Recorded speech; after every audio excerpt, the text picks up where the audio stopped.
Voilà, chers amis, nous commençons aujourd'hui notre cours.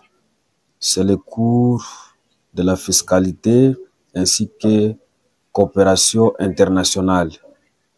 Alors, c'est un cours qu'on va partager dans plusieurs modules parce qu'il s'agit d'un cours de 45 heures, donc un cours de 3 crédits. Voilà.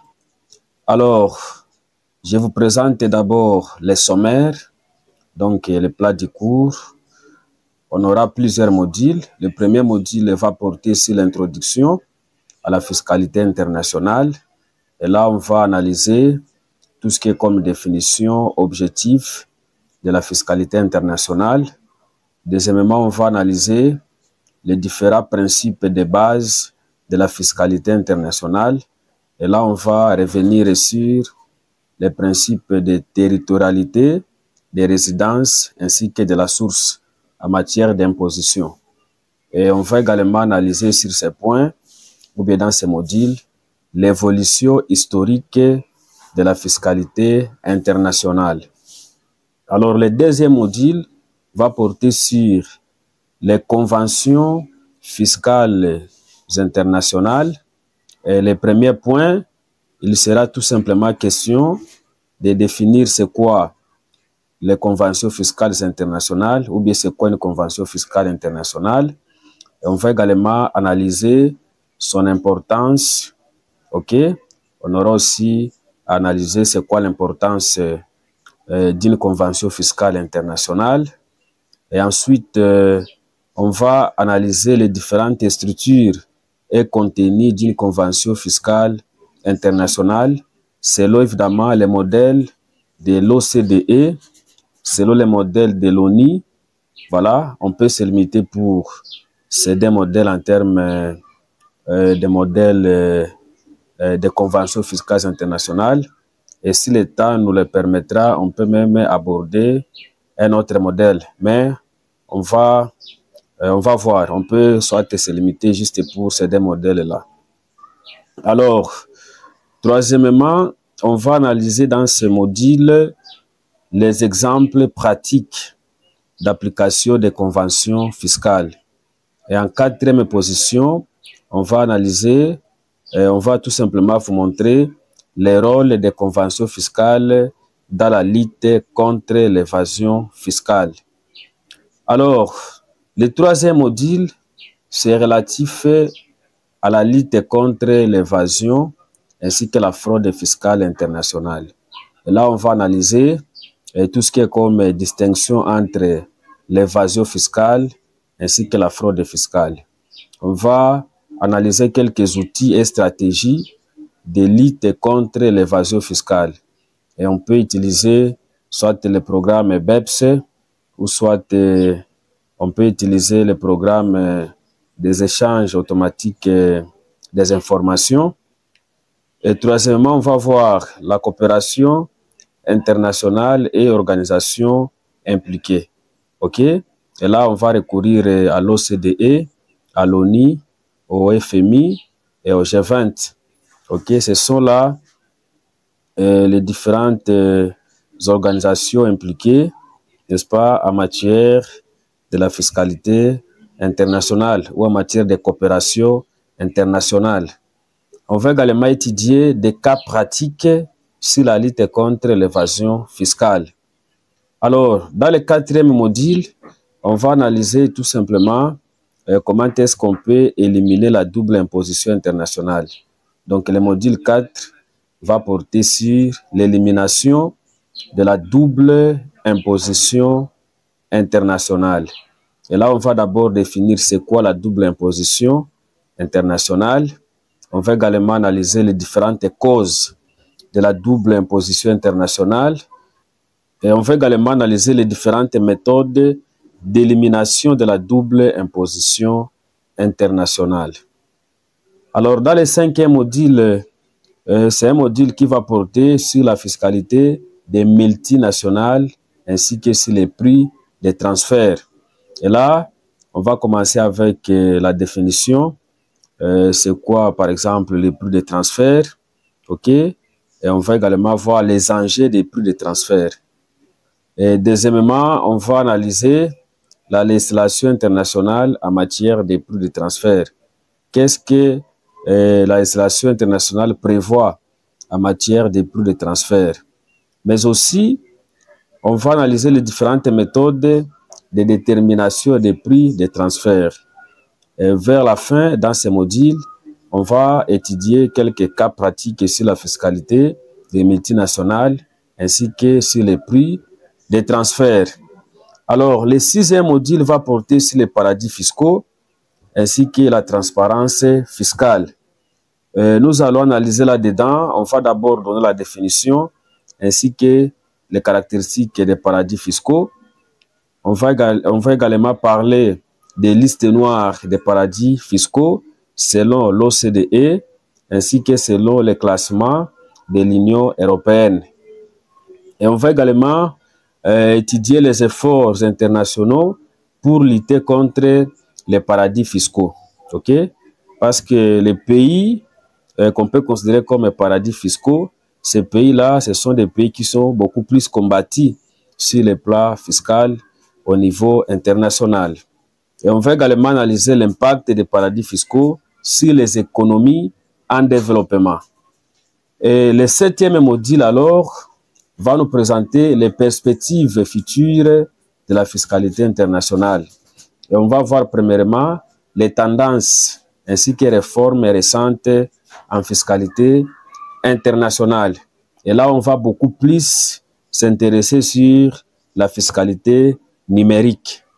Et en deuxième position, on va maintenant analyser les défis pour les pays en développement dans la fiscalité internationale. Donc ça, c'est ça au fait le plat de ce cours que nous allons commencer. Pour le reste, on va maintenant poursuivre à développer module par module. Alors, dans le premier module, c'est le module portant sur l'introduction à la fiscalité internationale. Le premier point, on va d'abord nous montrer c'est quoi la fiscalité internationale et quels sont les objectifs de la fiscalité internationale. Alors, en termes de définition, la fiscalité internationale se réfère tout simplement à l'ensemble des règles fiscales qui régissent les transactions transfrontalières ainsi que les relations fiscales entre les États. Elle s'intéresse aux mécanismes par lesquels les juridictions fiscales des différents pays imposent les revenus, ou soit les bénéfices ou les avoirs produits à travers les frontières. Alors, ce que vous devez retenir, c'est quoi? Sur le plan international en matière d'échange, les pays sont censés échanger, sont censés réaliser des transactions entre eux. Donc, aucun pays n'a l'intérêt de vivre en autarcie. Aucun pays ne peut s'enfermer pour ne pas communiquer avec le reste du monde. Alors, en communiquant avec le reste du monde, ok, il y a des problèmes. Et ces problèmes-là, ça peut être des problèmes relatifs à la fiscalité, ça peut être des problèmes liés à l'imposition, ou ça peut être des problèmes liés à l'évasion. Alors, comme il y a des problèmes déjà entre les États, voilà pourquoi, sur le plan international, on avait pensé comment mettre en place un système fiscal, un ensemble de règles qui va maintenant, n'est-ce pas, régir les différents États pour ne pas préjudicier au fait les opérateurs économiques ou soit les entreprises multinationales. Les entreprises multinationales, ce sont les entreprises qui œuvrent dans plusieurs pays à la fois. Une entreprise peut avoir des succursales dans plusieurs États et ces entreprises sont à tout moment tentées d'être soit imposées doublement ou soit réaliser les cas de fraude ou évasion fiscale. Voilà pourquoi il fallait maintenant instaurer, n'est-ce pas, des règles ou des lois qui vont régir toutes les transactions transfrontalières, donc toutes les transactions entre les États. Alors, quels sont les objectifs maintenant de la fiscalité internationale? Le premier objectif de la fiscalité internationale, c'est d'éviter la double imposition. Comme je venais de le dire, si il y a des entreprises qui œuvrent dans plusieurs pays à la fois, ces entreprises peuvent être victimes de la double imposition internationale. Donc, le même revenu du même contribuable peut être imposé dans plusieurs États à la fois. Et voilà pourquoi nous pouvons dire la double imposition survient lorsqu'un même revenu est taxé ou imposé dans des ou plusieurs pays à la fois. OK? Lorsque le même revenu du même contribuable est taxé ou imposé dans des ou plusieurs pays. Et donc, chaque pays va appliquer sa fiscalité sur les mêmes revenus, et cette manière de faire peut préjudicier les entreprises multinationales. Alors, l'objectif de la fiscalité internationale est de réduire tout simplement cette double imposition à travers des conventions soit bilatérales ou des accords multilatéraux. Donc, pour éliminer ça, il y a des astuces déjà qu'on peut mettre en place, soit des accords ou soit à travers des conventions entre des États. Alors, le deuxième objectif, c'est de faciliter les échanges internationaux. Donc, si on réussit déjà à éliminer, n'est-ce pas, la double imposition internationale, cela va maintenant faciliter les échanges internationaux entre les États. Et comment est-ce que ça peut arriver? C'est en harmonisant tout simplement certaines règles fiscales à travers des conventions fiscales. OK? Et la fiscalité internationale peut faciliter également, dans ce sens, les investissements étrangers directs. Et ça peut également faciliter les échanges commerciaux entre les États. Donc, le deuxième objectif découle du premier objectif. Une fois qu'on a déjà maîtrisé, n'est-ce pas, l'élimination de la double imposition internationale, cela peut maintenant faciliter les transactions entre les États, les échanges entre les États, et cela peut pousser à booster les investissements étrangers directs, ou voire même les échanges commerciaux entre les États. Troisième objectif, c'est assurer l'équité fiscale. Sur ce stade, la fiscalité internationale va viser à garantir que chaque pays obtienne une part équitable des impôts provenant des activités économiques réalisées sur son territoire. Cela veut dire, après avoir, n'est-ce pas, facilité les échanges, cela veut dire les entreprises multinationales peuvent maintenant travailler dans plusieurs États à la fois. OK? Et ces entreprises seront maintenant imposées dans chaque État.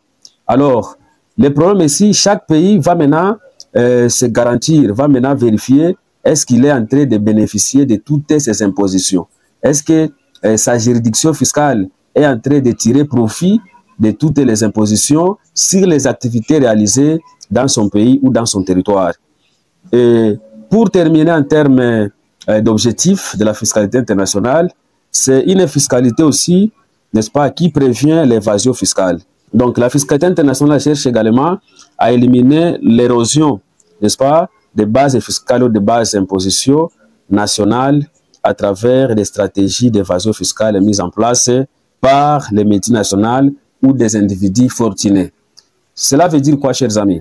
Donc, une fois qu'on a déjà facilité tout ce qui est comme transactions, on a déjà établi tout ce qui est comme équité fiscale, mais on peut aussi voir comment réduire la tension de l'évasion fiscale internationale. Parce que les multinationales sont là aussi pour évader, n'est-ce pas, au paiement de certains impôts ou de certaines taxations. Il faut lutter contre ça. C'est parmi les objectifs également de la fiscalité internationale. Alors, on va parler concernant maintenant les principes de base de la fiscalité internationale. Et les principes de base ici, ça fait tout simplement allusion aux principes fondamentaux, n'est-ce pas, pour déterminer comment imposer ou taxer les revenus transfrontaliers. On va se poser la question, comment est-ce qu'on peut taxer les revenus des multinationales? Sur base de quoi il faut taxer les multinationales ou les entreprises travaillant dans plusieurs États à la fois? Comment est-ce que chaque État peut imposer ces entreprises-là? Alors, d'une manière générale, en fiscalité, nous avons 3 principes pour imposer une activité quelconque. Premièrement, nous avons les principes de territorialité. Selon ce principe, un État impose les revenus générés uniquement sur son territoire, quels que soient les lieux de résidence du contribuable. Et cela signifie que les revenus générés à l'étranger ne sont pas imposés dans les pays de résidence, mais uniquement là où ils sont produits.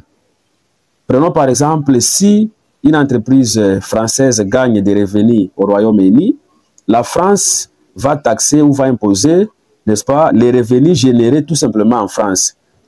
Tandis que le Royaume-Uni va aussi imposer les revenus gagnés sur son territoire. C'est comme ça que fonctionne ce principe. Donc, chaque pays doit imposer, n'est-ce pas, les revenus réalisés sur son territoire. Alors, si on peut avoir une entreprise multinationale qui a des succursales partout dans le monde, prenons par exemple une entreprise multinationale qui a une succursale en RDC, une succursale au Rwanda, une succursale au Burundi, la RDC va imposer cette entreprise en fonction des revenus gagnés par la succursale établie en RDC. OK? Donc, en RDC, on va appliquer ce qu'on appelle les critères de l'établissement fixe ou permanent. On ne peut pas imposer, n'est-ce pas, les revenus qui n'ont pas été réalisés en RDC. Et on va tout simplement imposer les revenus de l'entreprise multinationale sur base de ce qu'elle a obtenu en RDC comme revenu. Deuxièmement, nous avons le principe de résidence. Ce principe stipule que un pays peut imposer tous les revenus, qu'ils soient des sources nationales ou étrangères, perçus par les résidents de son territoire. Autrement dit, un résident fiscal d'un pays est imposé sur son revenu mondial, peu importe où il est généré. Ça, c'est le principe, n'est-ce pas, de l'imposition mondiale.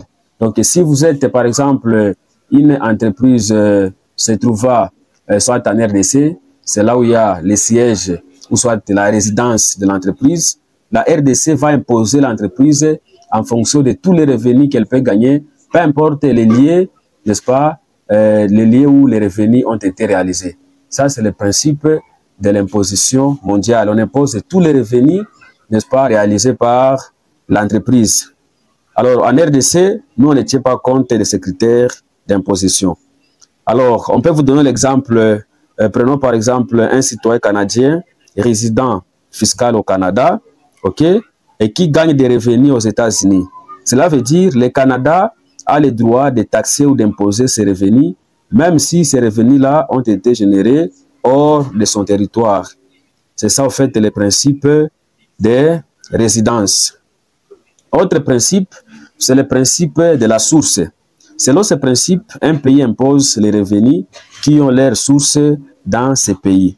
Peu importe où les contribuables, ou peu importe où le contribuable peut se retrouver en termes de résidence. Et cela permet tout simplement à un pays d'imposer des non-résidents sur les revenus qu'il réalise dans le pays.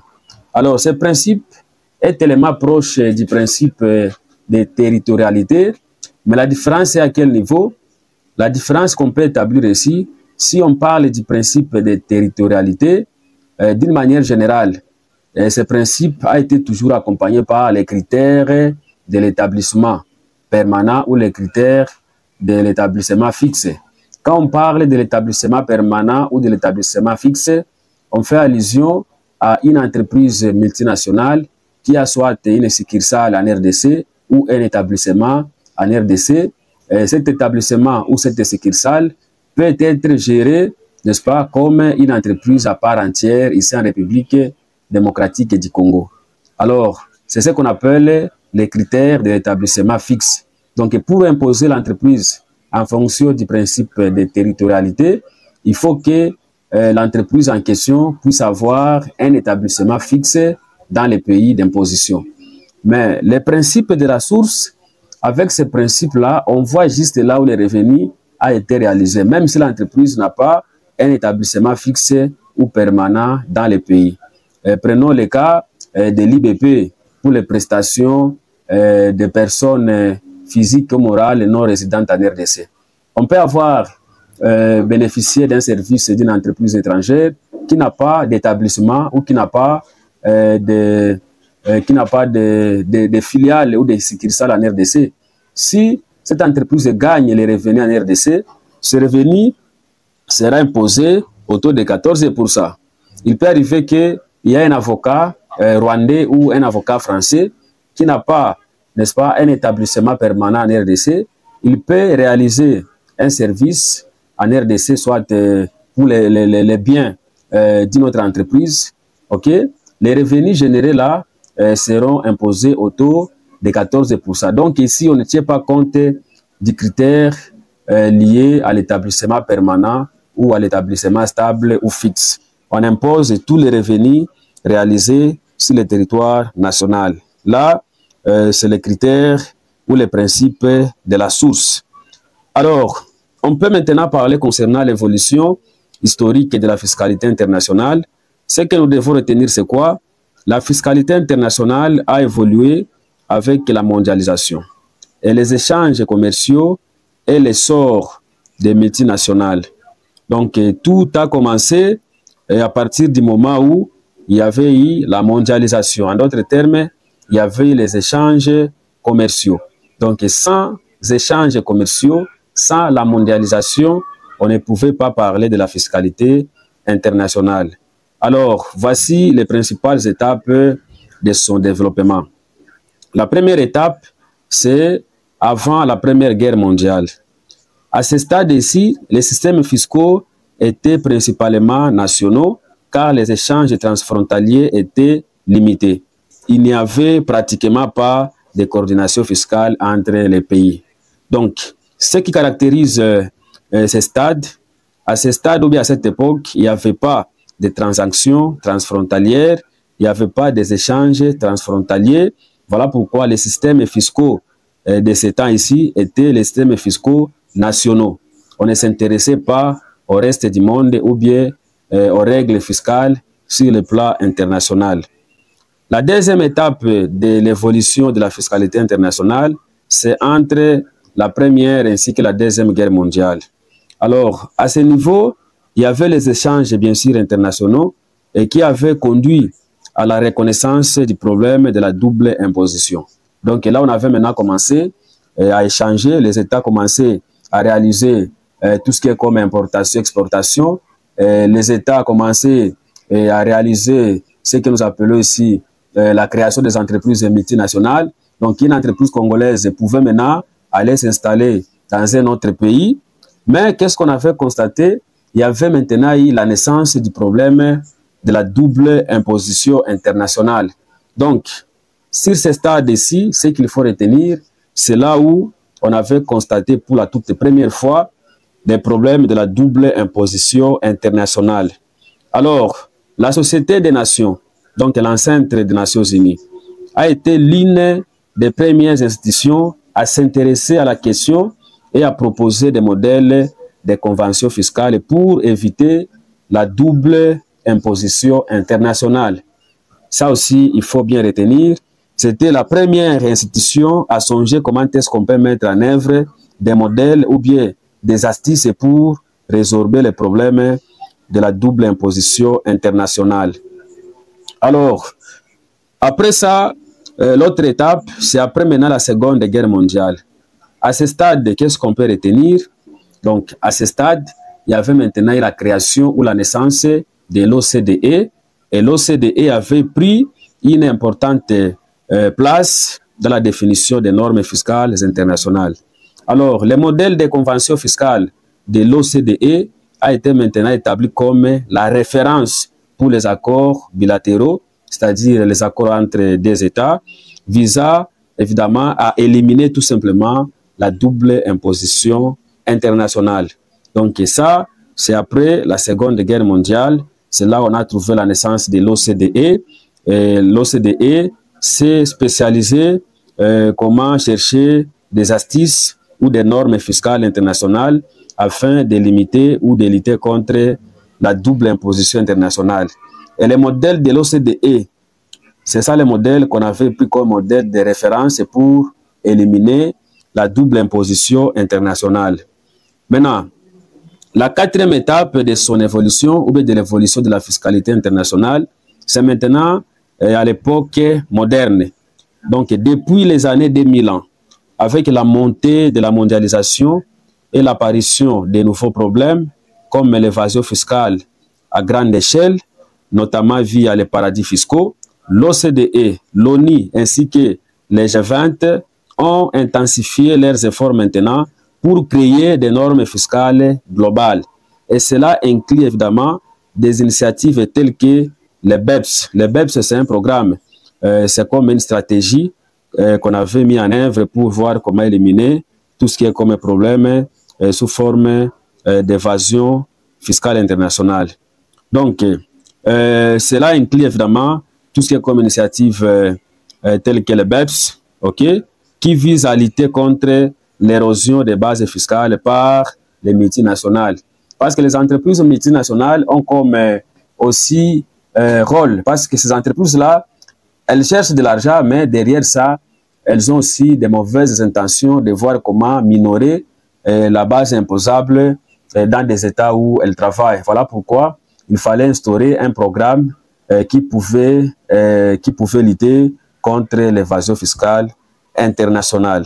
Donc ici, il faut tout simplement retenir avec la problématique de l'évasion fiscale internationale à grande échelle, il y avait maintenant quelques organisations internationales comme l'OCDE, l'ONU, ainsi que les G20, qui avaient intensifié des efforts pour créer des normes fiscales globales. Et ces normes-là avaient comme objectif de limiter tout ce qui est comme érosion des bases fiscales réalisées par les entreprises multinationales. Et les modèles et types de stratégies qu'ils avaient mis en œuvre, c'est maintenant les modèles de BEPS ou les programmes BEPS. Alors, on peut parler maintenant des tendances récentes. Actuellement, qu'est-ce qui se passe? Selon l'évolution de la fiscalité internationale. Actuellement, on a constaté qu'il y a des efforts pour taxer les géants du numérique ainsi que les entreprises dématérialisées, comme par exemple Google, Amazon, Facebook, sont de plus en plus fréquents. Donc, on a déjà constaté qu'il y a des entreprises qui sont dématérialisées, qui n'ont pas de forme physique, qui ne sont pas visibles. Ces entreprises-là sont également en train, n'est-ce pas, d'évader massivement au paiement des impôts et taxes. Alors, on est en train de voir actuellement comment on peut maintenant s'intéresser beaucoup plus à la fiscalité numérique. Mais également, actuellement, il y a des stratégies comme l'échange automatique d'informations fiscales. Et cette stratégie vise tout simplement à barrer la route à tout ce qui est comme manigance des entreprises multinationales. Donc, on a déjà instauré ce programme d'échange automatique d'informations fiscales entre les administrations fiscales, et là, ça doit être généralisé. Et cela va faciliter tout simplement la détection des fraudes fiscales. Donc, les États sont censés échanger des informations sur les entreprises multinationales se trouvant dans leurs États. Par exemple, si nous avons Bralima, Sud Kivu, et ici en RDC, et si nous avons, par exemple, Bralima en Tanzanie, si nous voulons nous rassurer, n'est-ce pas, des revenus que la Bralima RDC a gagné, on doit également chercher à connaître ce que Bralima a gagné au niveau de la Tanzanie. Donc, les États aussi essaient un peu de s'échanger des informations. Ou soit, si on suspecte un élément, ici en RDC, on peut faire appel à l'administration fiscale tanzanienne et elle peut nous fournir toutes les informations nécessaires pour connaître comment fiscaliser l'entreprise multinationale qui travaille à la fois en RDC ainsi qu'en Tanzanie. Voilà, c'est un peu ça pour ces modules. Pour le reste, on va poursuivre prochainement. Merci.